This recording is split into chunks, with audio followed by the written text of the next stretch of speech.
Making music might be one of the oldest instincts known to humanity. For thousands upon thousands of years, every type of person has felt the joy of music. Whether singing around a fire on the open plains, or playing in an orchestra in a dimly lit hall, or even belting out your favorite hits in the shower. The urge to make music is constant, and you'll be hard-pressed to find someone who hasn't dreamed about being a rock star at least once. So where do people go to make their music, if they're not strumming a guitar on a stage, writing complex symphonies, or playing piano in their home? Today, we explore one such place. Today, we explore BeepBox.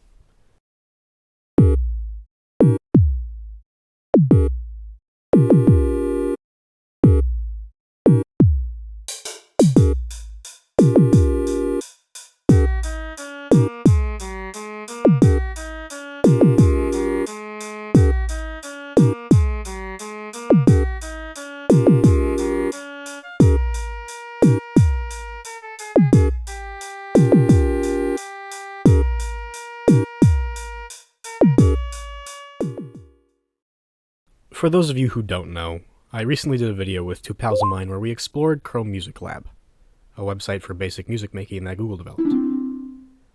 On this video, I received some kind comments responding to my request for recommendations, pointing in the same general direction.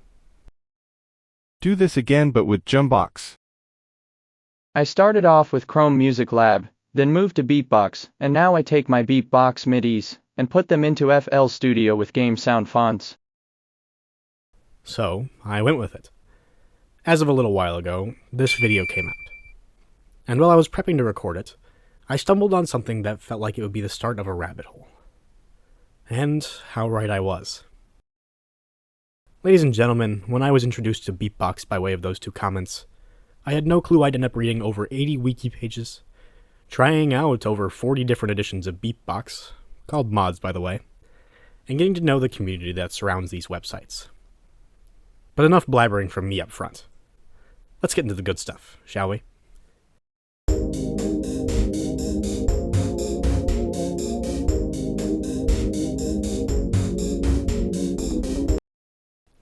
So before I get into anything surrounding it, it makes the most sense to discuss what spawned all of this. The actual BeepBox website itself. It helpfully summarizes itself in a single sentence. BeepBox is an online tool for sketching and sharing instrumental music. And it truly is designed to do just that. Released on February 20th, 2012, it was originally developed in Flash by a man named John Nesky, who was a software engineer at Google, who has provided both BeepBox and its source code to the community at large under the MIT license. This MIT license is what is known as a permissive software license, which originated at the Massachusetts Institute of Technology, hence the name. This software license has incredibly few restrictions on its reuse or inclusion in other software, so long as a copyright notice and the proper terms of the MIT license are included. While that might seem like a small, unimportant thing to focus on, quite honestly, it is the reason for most of today's video. Because, while I can talk about how BeepBox works, how the pattern system allows for loops to be easily copied into the next segment of the song, how there are well over 100 instrument sounds with options to customize each one and import more, and there's so much more on top of that, there is somewhere that can do that much better than I can, because that's what it was designed to do. Folks, I'd like to introduce you to the BeepBox Wiki.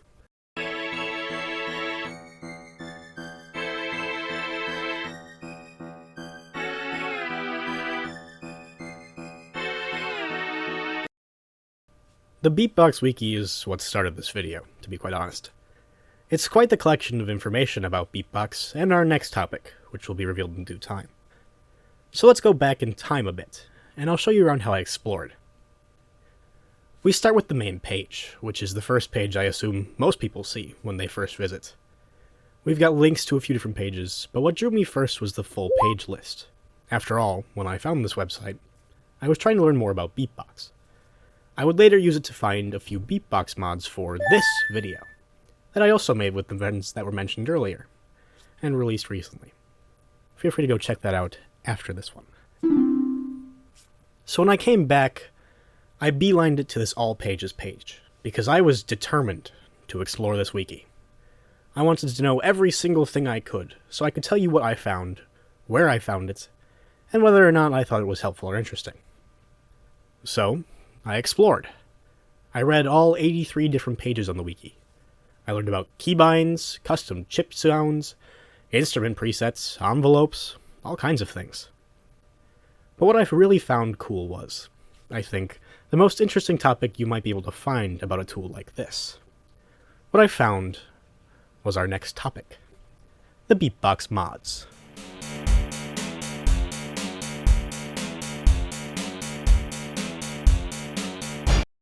Typically, a modding community only really appears around video games, where the mods take the original function and change it in some way. Say, turning every dragon in Skyrim into Thomas the Tank Engine. Or changing the character models in some way in Starfield. Or even adding Pokemon to Minecraft. Mods do something similar in BeepBox. As I took the time to point out earlier, BeepBox is released under the MIT license, so as long as the terms of the license and a copyright notification are properly displayed, anyone with the right knowledge can utilize the source code of BeepBox, using it as a base to create their own music-making software. These offshoots and changed versions are commonly referred to as BeepBox mods, or Beep mods, as the community likes to refer to them.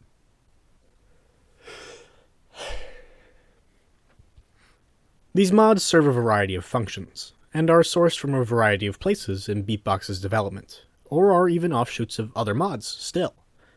Some of these bigger mods have had massive effects on the community in BeepBox, such as mods like Jumbox, which first introduced a number of keyboard shortcuts that eventually were added into BeepBox proper, or mods like Goldbox or Pandora's Box, which have both spawned additional mods based off of them. Now, I'm not much of a programmer. I can barely use a printer sometimes, though I do maintain that there's something inherently evil about printers. But putting that aside, if you are a programmer, and this kind of thing is up your alley, one of the most fleshed out pages on the BeepBox Wiki might appeal to you. The modding guide.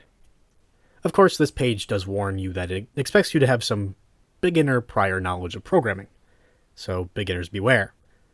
But that clearly hasn't stopped many people, because, like I said earlier, there are over 40 BeepBox mods that we know of.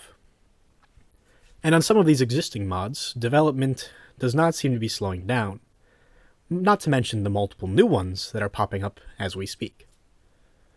But before I can tell you how I know that, let's head back to the wiki for a few minutes. So far I've talked about one type of page, the pages regarding the many mods of BeepBox.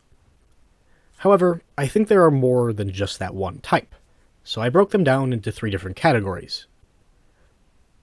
Pages concerning information about the mods, pages containing information about specific features, and pages that are dedicated to additional information.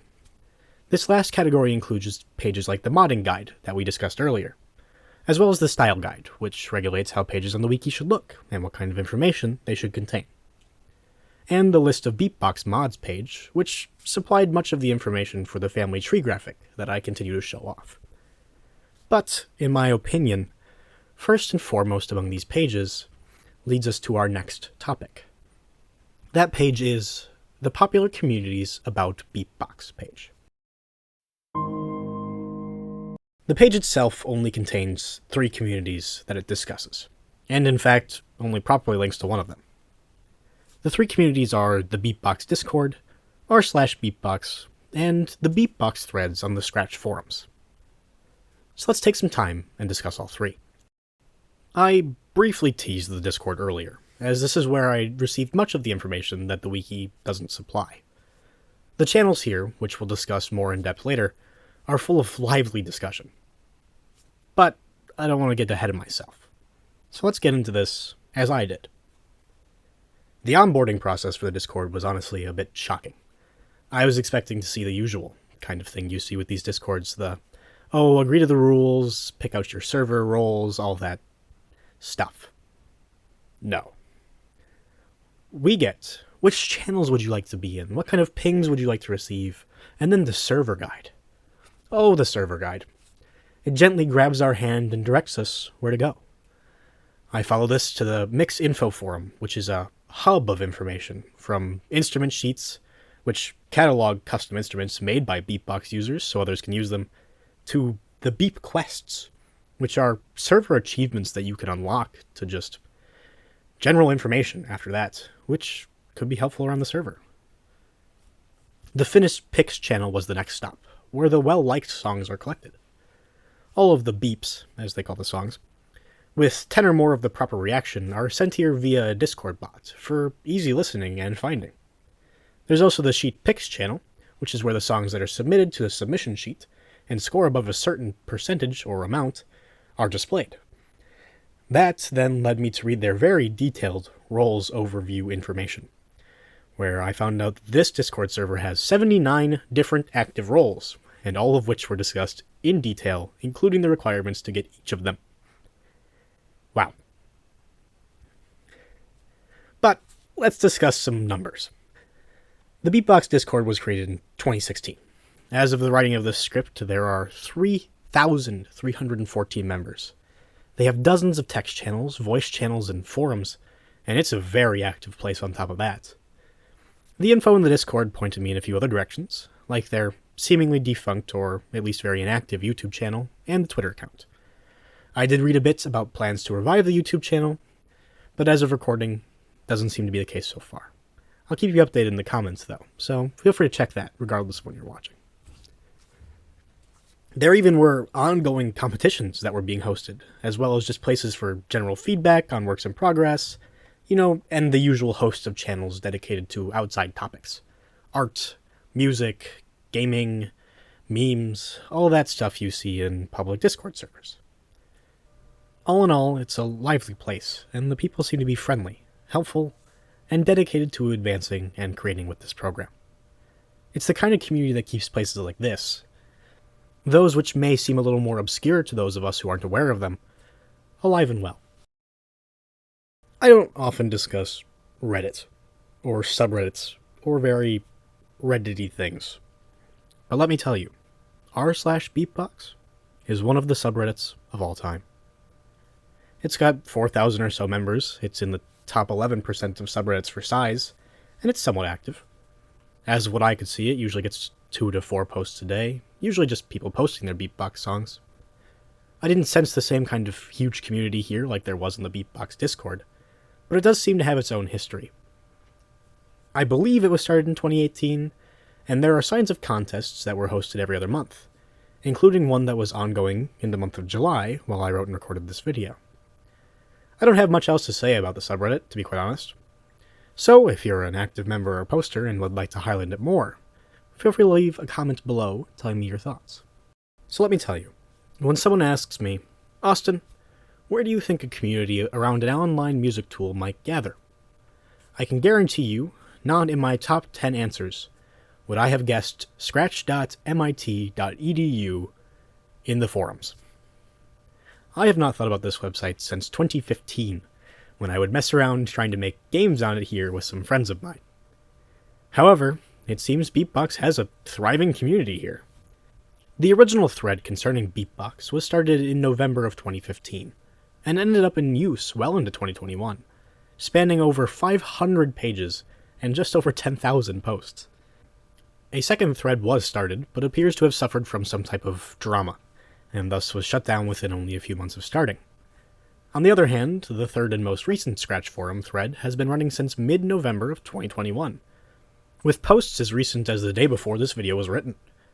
While it doesn't seem to have the same type of community as the Discord, or even the Reddit, which can be mostly boiled down to the differences in how a forum works compared to Discord and Reddit, it seems to have its own little form of history, and even drama, like I mentioned earlier, to look back on in a rather well-preserved fashion. At the time of writing, it was even the top topic in the Things I'm Making and Creating forum section. More than that, it was a bit of a nostalgia trip, going back to a website that I spent so much time on in middle school. It's something else. So I told myself that in order to properly call this a deep dive, or an iceberg, or an exploration, I'd need to know what I was talking about. As I mentioned earlier, to do that, I've explored a lot of the wiki pages. I've taken a read, and had my sit-down and moments of many, many confusions. But I didn't think that was enough. So I've explored many of the still usable BeepBox mods that can be found on the wiki, and I want to highlight a few here today. I'll be highlighting 8 different ones. Of course, BeepBox, and then 7 mods. Jumbox, Goldbox, Pandora's Box, Tetbox, Ultrabox, Abyssbox, and Slarmoozebox. In order to properly understand each one, I've gone through and created a song, doing my best to vary each song on each program, so I can explore the particularities of each of them. You'll hear the songs in the background as I discuss each program, and you've already heard a bit of them as the video went on. BeepBox I'm treating as kind of the gold standard for these programs. It's hard to describe mods unless it's in comparison to this, because this is the program they're based on. If you take the time to scroll down and read the instructions beforehand, it's pretty easy to figure out. The process is easy to get into, and the preferences allow you to customize your workflow however you'd like. There are options aplenty in terms of instruments, and even options to customize those if you feel the need. With that, as you become more advanced in the program, there are options aplenty to dig into each and every little thing you might want to customize. However, there are some drawbacks, which is why the mods exist. Next up we have Jumbox, which was originally released in July of 2019. Jumbox, as a mod of BeepBox, is fairly close to BeepBox in terms of usability and workflow. There have been some changes between the two in the 5 years that Jumbox has been around, with some of the changes that Jumbox made even later being implemented into BeepBox itself. Some specific changes would be the scale names. Rather than the simplified easy smiley face, easy frowny face, the scales are named their more common theoretical names: major, minor, mixolydian, and so on. They add the ability to name your song, improve volume settings and automation, and just a few changes focused on usability.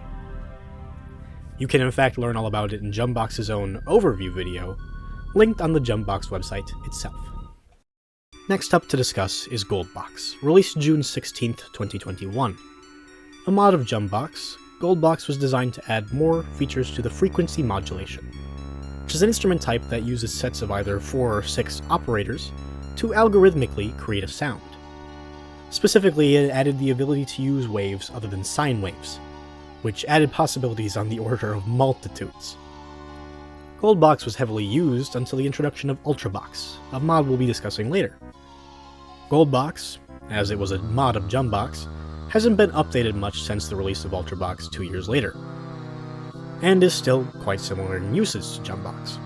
Many of the updates and changes that were introduced in Jumbox prior to June of 2021 are still available here. But the real shining star of the program is of course the changes made to the FM. I made a point to play around with this a little bit, and while I haven't gone on my way to use it since in the other programs, it's definitely a feature that was interesting and easy to use and change. When I finally settled on a sound I ended up using, it was a sound I found interesting, so I think the feature is well worth it. When it was published in December of 2021, Pandora's Box was the first mod to introduce support for sampling. It was kind of a fascinating workaround, where samples were translated into a chip wave, a method filled with issues in its own right, but one that would be used until the release of Ultrabox in 2023, when the creators of Ultrabox would add in a way to directly import sound files. One of the biggest draws for me, even though Pandora's Box is no longer receiving major updates, is the many pre-sampled sounds that it comes with. In particular, I ended up using this orchestral hit, and the Earthbound overdrive guitar. This is the first program where I ended up using the unison feature, which kind of adds depth to a sound by making it sound like multiple instruments are playing the same frequency at once. Unlike many of the other mods I'll be discussing today, Tetbox is, as far as I can tell, not really one of the mainstream mods. And it's not entirely difficult to understand why.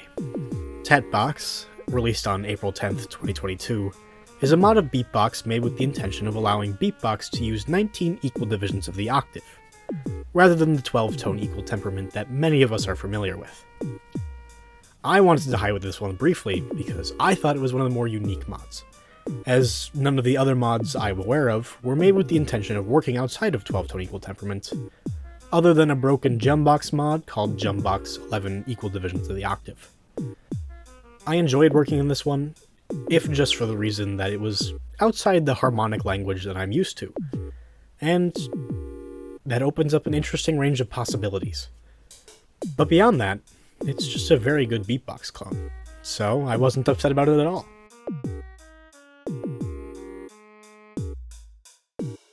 And now for the much awaited Ultrabox. Mentioned a few times in this video so far, Ultrabox is a mod of Goldbox that was published on June 4th of 2023. The main inspiration, first envisioned by a user called Neptendo in 2020, was to combine every single mod up to that point into a single mod, to help combine features that always have been separated across the multitude of mods. Ultrabox would finally come into creation when another developer, known as Main, who had been attempting to combine Pandora's Box with Goldbox, decided to instead work with Neptendo. In my time using it, Ultrabox was almost as intuitive and simple as BeepBox felt, after I finally read the instructions, that is. The piece I wrote here was rather conventional, but I took advantage of many of the things I had learned from the previous mods, which were all implemented in a way that felt seamless. BeepBox has the distinction of being the first mod released in 2024, releasing on January 1st, in fact. Designed with the intention of mainly adding more themes, BeepBox's release tracker is packed with the many themes that are added with each update, along with several Easter eggs that are hidden throughout the page. I didn't find much, and I won't show off most of what I found, but I will show off my favorite feature, the hot dog. The hot dog, which seems to have originated in WackyBox, has received some updates for BeepBox, which I think clearly has to be the single most requested feature that any BeepBox mod has ever had. BeepBox was interesting. I spent much of my time in this one searching for Easter eggs, which I of course can't show you because that would spoil the fun, but I did enjoy the process of making a song in it. It was quite an easy time after all the other mods I've tried out, and I don't see that changing anytime soon. Slarmoo's Box is a mod of Ultrabox, and is the last box we'll be discussing today. It was made with the intention to advance the modding scene of BeepBox. It introduced a number of envelope tools, which is mostly what it's known for, as well as a number of presets and keyboard shortcuts. This mod, like many of the others we've seen today, is a well-polished example of how collective improvement to something can seem tiny when it's viewed step by step. In comparison with Ultrabox and BeepBox, there's very little I noticed that was different personally. And I think that is because I don't know enough about the programs to dive into the nitty-gritty. Am I saying the mods are the same? Not in the slightest. I'm saying that the improvements they bring are not targeted at my level of user, someone who can't interact with the differences they bring because, quite honestly, I haven't spent enough time here to know the difference. So, if you're an avid BeepBox user, or an avid user of any mod, I'd like to ask you to tell me, and any interested viewers, why you use your mod of choice down in the comments. As the people truly affected by these changes, I'd love to hear your thoughts. And you can help round out my honestly a little biased review. That isn't to say I didn't enjoy working in Slarmoo's Box. As a mod of Ultrabox, it's still a very easy to use and understand program. I just wanted to highlight one where the changes are so targeted and focused that, to someone like me, I didn't even interact with it. That's how important advancing is to the people who work in this community. The small, minuscule changes that build up small mod by small mod, but in a few years, a new version of Ultrabox will be required to once again bring into unison all of these disparate mods. And honestly, I look forward to seeing that day happen.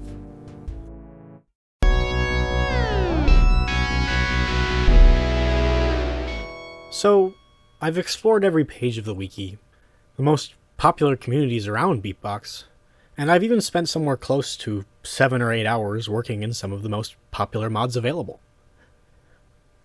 Where do we go from here? Well, I'm sad to tell you, as you can probably guess from the time remaining in the video is coming to a close. So together, unfortunately, we won't get to go anywhere else. This is the time where you get the chance to explore these communities for yourself. In the video description will be a number of links to the wiki, to the communities, and I think to the most important last place we'll discuss and view together. From January 5th, 2014 to May 22nd, 2023, there was a bot on Twitter called @BeepBoxCo. This account is still up, but due to some changes in the Twitter policy, the bot can no longer function as it once did. So the last place I want to tell you about today is the archive of every tweet this bot ever retweeted. BeepBoxCo was designed to retweet any tweet that contained a link to a beatbox song, and to a number of mods as well. And after the API changes, when the bot went down, every tweet ever retweeted was compiled into this archive. You can sort by age, number of likes, number of retweets, filter which mods it was created in, search by author name, date range. There are 39,492 songs in this archive. And if you want to explore BeepBox and the communities around it, and get to know the many musicians who create with this program, I recommend you start here. Take a listen. You'll find something you enjoy. However, that truly brings us to the end of this video. If you've enjoyed, please feel free to like and subscribe, and check out my other little deep dives on the music communities that the internet has sprouted up with. If you enjoy those, stick around. There are plenty more coming. If you'd like to support my work, or follow me on other social media, links can be found in the description below. So yeah, that's all. I've been Austin Kopelarczyk, composer and arranger, and thanks. I'll see you next time.